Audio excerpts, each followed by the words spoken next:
obrigado, Vossa Excelência. Concedemos a palavra agora ao Coronel Henrique.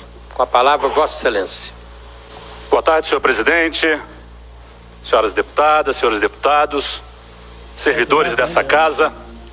É com muito orgulho que subo nessa tribuna pela primeira vez depois do resultado das eleições, inicialmente para agradecer a cada mineiro que confiou a mim o seu voto e a responsabilidade de continuar sendo o primeiro militar de carreira das Forças Armadas que ocupa uma cadeira no Legislativo Mineiro. Tenho a certeza que os valores que carregamos durante 30 anos no Exército Brasileiro foram determinantes para que a população fizesse novamente essa escolha. E uma escolha também muito importante será feita no próximo dia 30. E venho aqui para trazer algumas reflexões ao povo mineiro sobre o que estará sendo decidido no próximo domingo.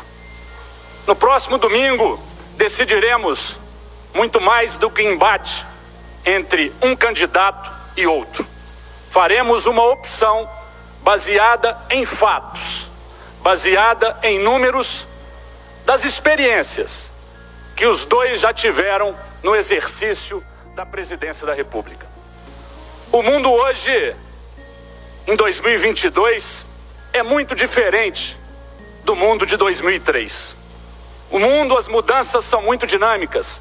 As exigências da economia e de projetos econômicos refletem a necessidade da modernidade, refletem a necessidade que os nossos gestores, que os nossos líderes se adaptem aos novos tempos. E quando falo de novos tempos, falo de um Brasil que desde 2019 tem enfrentado seus maiores desafios frente a catástrofes de calamidade pública, principalmente a pandemia do coronavírus, mas por que não dizer da tragédia de Brumadinho, da crise hídrica, da recessão na Argentina e também, muito importante, hoje uma guerra que acontece em solo europeu que interfere em todos os aspectos de liderança econômica de um mundo inteiro. Hoje o mundo responde por crises mundiais e isso os números não deixam mentir. E aí faço uma reflexão com relação à modernidade. Esse governo que atualmente administra sob a liderança do capitão Jair Bolsonaro, capitão do Exército, assim como eu, ele demonstra uma adaptação aos novos tempos. Demonstra uma política econômica atrelada aos novos tempos. Ainda ontem participei de uma reunião onde a economista na FAENG dava demonstrações muito claras que o Brasil hoje não é o país do futuro. Os números demonstram que já somos o país do presente. Somos hoje o celeiro do mundo, graças a investimentos muito assertivos no nosso agronegócio. Acordos comerciais muito importantes que foram feitos como nunca antes na República pela nossa ministra da Agricultura, ministra Tereza Cristina, hoje senadora eleita pelo Mato Grosso do Sul, colocam o Brasil na vanguarda do nosso agronegócio mundial. Para cada 5 pratos de comida hoje produzidos no mundo, 1 prato é produzido no Brasil. O Brasil hoje representa a segurança e a reserva alimentar do mundo. Pela primeira vez na nossa história, o Brasil tem uma inflação, senhor presidente, menor que a inflação dos Estados Unidos. A Europa hoje enfrenta uma crise sem precedentes. O Reino Unido, a França e tempos sombrios ainda chegarão na Europa. A Rússia e a Ucrânia deixam hoje a Europa com fome e também deixarão a Europa com frio. E o Brasil? E o Brasil, com a liderança do presidente Bolsonaro, como se encontra nesse cenário mundial?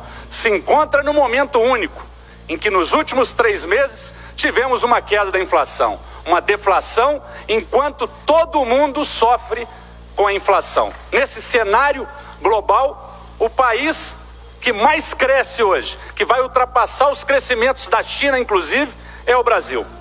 Por que dessas reflexões? Porque esse é o modelo econômico moderno. Esse é o modelo econômico de 2022. E nós temos um embate das pautas econômicas que eu gostaria muito aqui de poder discutir a pauta que tenta competir com o atual governo federal. Mas o outro candidato não apresentou sequer seu programa de governo, não apresentou a sua equipe de ministros. Então você, eleitor, você de Minas Gerais, você vai fazer uma escolha. Você vai trocar o certo pelo duvidoso. Vai apostar num romantismo da juventude que acredita nas falsas e fáceis promessas que hoje devem ter um caminho para cumprir. Hoje o mundo exige respostas rápidas, exige profissionais no primeiro escalão do governo. E foi isso que o presidente Jair Bolsonaro fez nesses últimos 3 anos e 10 meses. Observe bem, senhor presidente, que o nosso presidente da República hoje tem a grande maioria dos seus ministros eleitos pelo voto popular. Eleitos senadores da República, como já citei aqui, a ministra Tereza Cristina. Temos o ministro Rogério Marinho, temos o astronauta Marcos Pontes, todos eleitos senadores. Nós temos também o ministro Tarcísio no segundo turno, ganhou o primeiro turno em São Paulo, o ministro Onyx Lorenzoni, dentre vários outros, sinal da capacidade desse governo de gerar lideranças positivas. Então é dentro dessa reflexão que eu gostaria que você, mineiro que nos ouve, refletisse da importância da sua escolha. Não estamos falando de nomes, estamos falando de projetos. Não estamos falando em cima de narrativas, estamos falando em cima de fatos concretos. O adversário do hoje presidente da República, há 40 anos, é o único nome da esquerda brasileira. A esquerda sufocou todos os outros nomes para que só esse nome, hoje, com mais de 75 anos, inclusive essa idade foi determinante para que o crime do qual ele foi descondenado tivesse prescrito pela idade do réu. E hoje, esse réu se candidata à presidência da República. Isso deve ser muito bem analisado, principalmente por aqueles que não foram às urnas no primeiro turno. Talvez por estarem desanimados com os resultados das pesquisas eleitorais que indicavam uma vitória da esquerda já no primeiro turno. E nós vimos que as pesquisas eleitorais que em nenhum momento indicaram o candidato Jair Bolsonaro com mais de 40% das intenções de votos, eram pesquisas manipuladas.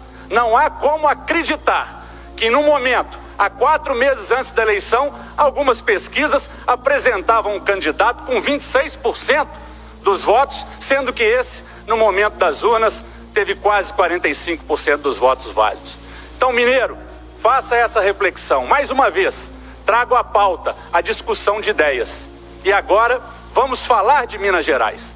Minas Gerais que tem hoje, no governador Romeu Zema, eleito em primeiro turno, um líder que colocou Minas Gerais nos trilhos, em total alinhamento com o governo federal.